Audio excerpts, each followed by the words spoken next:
நான் அப்புறம் அனுப்புகிறேன். என்கிட்ட இப்போ சார்ஜ் இல்லை மொபைலில். நான் அனுப்புகிறேன். எனக்கு கண்டிப்பாக அனுப்புகிறேன்.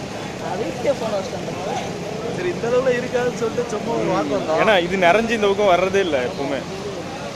முக்கால்வாசி காஞ்சி போய் தான் பார்த்துருக்கோம். சும்மா நாங்கள் ஒரு வாக்கு வந்தோம். பார்த்தா இந்த அளவுக்கு இருக்குன்னு சொல்லிட்டு கொஞ்சம் கூட எதிர்பார்க்கவே இல்லை.